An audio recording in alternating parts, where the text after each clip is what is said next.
প্রিয় দর্শক, আসসালামু আলাইকুম। যে যেখান থেকেই দেখছেন সকলকেই জানাচ্ছি শুভেচ্ছা এবং অভিনন্দন। বগুড়ায় সার্জিস আলমের গাড়ি বহরে ককটেল হামলা, কঠিন বিপদে এনসিপির নেতারা, উত্তপ্ত পুরো বগুড়া শহর। প্রিয় দর্শক, আমি বারবার একটা কথাই কিন্তু বলে থাকি,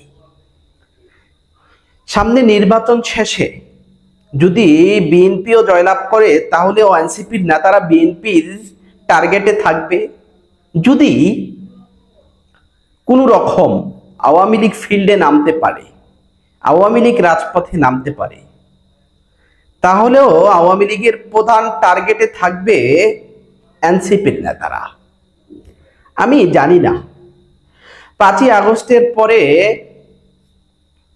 এই সার্জিস, এই হাসনাত, এই নাহিদ, তাদেরকে নিয়ে জনগণ একটা আশার আলো দেখলো, আশার আলো দেখা শুরু করেছিল, একটা আশার আলো দেখতো।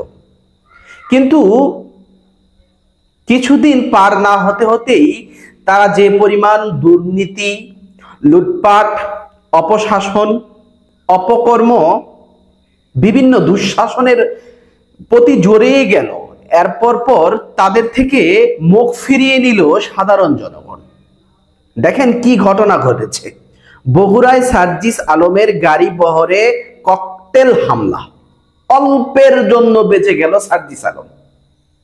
যদি গাড়ির উপরে পড়তো ককটেলটা, তাহলে সার্জিসের কি হতো? এরপর পর থেকেই বগুড়া শহর, প্রিয় দর্শক শ্রোতা, উত্তপ্ত হয়ে আছে। এখনো অতিরিক্ত পুলিশ মোতায়েন রয়েছে ঘটনাস্থলে। কি ঘটেছে আমরা একটু আপনাদের সঙ্গে শেয়ার করি। খুবই গুরুত্বপূর্ণ দর্শক, খুবই গুরুত্বপূর্ণ। আমি আপনাকে রিকোয়েস্ট করব পুরো ভিডিওতে চোখ রাখবেন, পুরো ভিডিওটি না টেনে সম্পূর্ণ দেখবেন। বলা হচ্ছে বগুড়ায় সার্জিস আলমের গাড়ি বহরে ককটেল হামলা। জাতীয় নাগরিক পার্টি এনসিপির মুখ্য সংগঠক উত্তরাঞ্চলের সার্জিস আলমের গাড়ি বহরে ককটেল হামলার অভিযোগ পাওয়া গিয়েছে। সোমবার 20 অক্টোবর বিকেলে বগুড়া শহরে এই ঘটনা ঘটে। এদিন জয়পুর হাটে সমন্বয় সভা শেষে বগুড়ায় আসেন সার্জিস আলম। বগুড়া জেলা পরিষদ অডিটোরিয়ামে আরেকটি সমন্বয় সভায় যোগ দেন বিকেল 3টায় সার্জিস আলম। তিনি যোগ দিয়ে বিকেল 3টায় সেখানে আসেন, অর্থাৎ বগুড়ার যে জেলা পরিষদের অডিটোরিয়াম আছে সেখানে সার্জিস আলম আসেন। তিনি পরে সাংবাদিকদের সঙ্গে কথা বলেন সার্জিস আলম। নির্বাচন সহ বিভিন্ন বিষয় নিয়ে মন্তব্য করেন গণমাধ্যম কর্মীদের সঙ্গে সার্জিস আলম। এরপর বলা হচ্ছে সাংবাদিকদের সঙ্গে কথা বলা শেষে জেলা পরিষদে সমন্বয় সভায় যোগ দেন সার্জিস আলম, অর্থাৎ সাংবাদিকদের সঙ্গে কথা বলে জেলা পরিষদের সমন্বয় সভায় যোগ দেন সার্জিস আলম।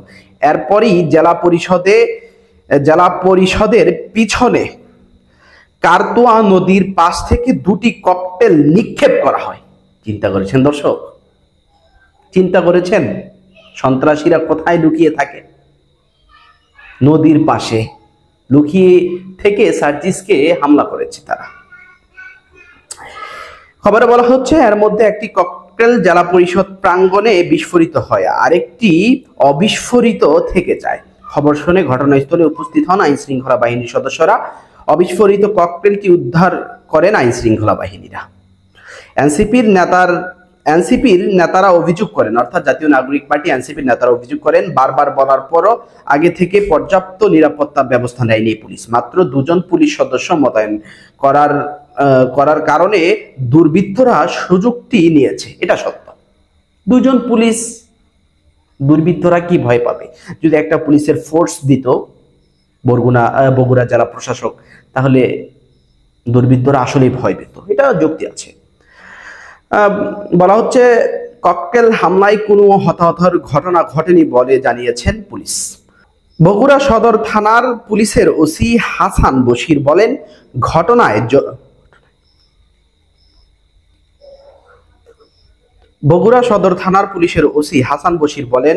ঘটনায় জড়িতদের শনাক্ত ও আটকের চেষ্টা চলছে।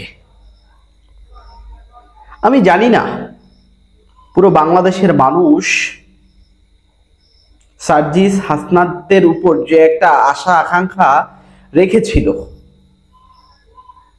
এখন কেন পুরো বাংলাদেশের মানুষ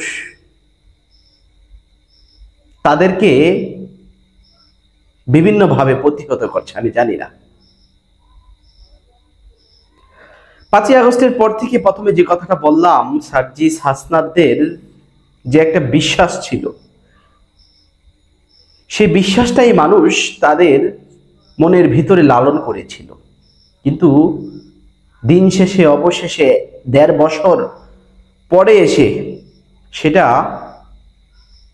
হাসনাত সার্জিসরা ধরে রাখতে পারেনি। যাই হোক, কোনো হামলাই কাম্য নয়।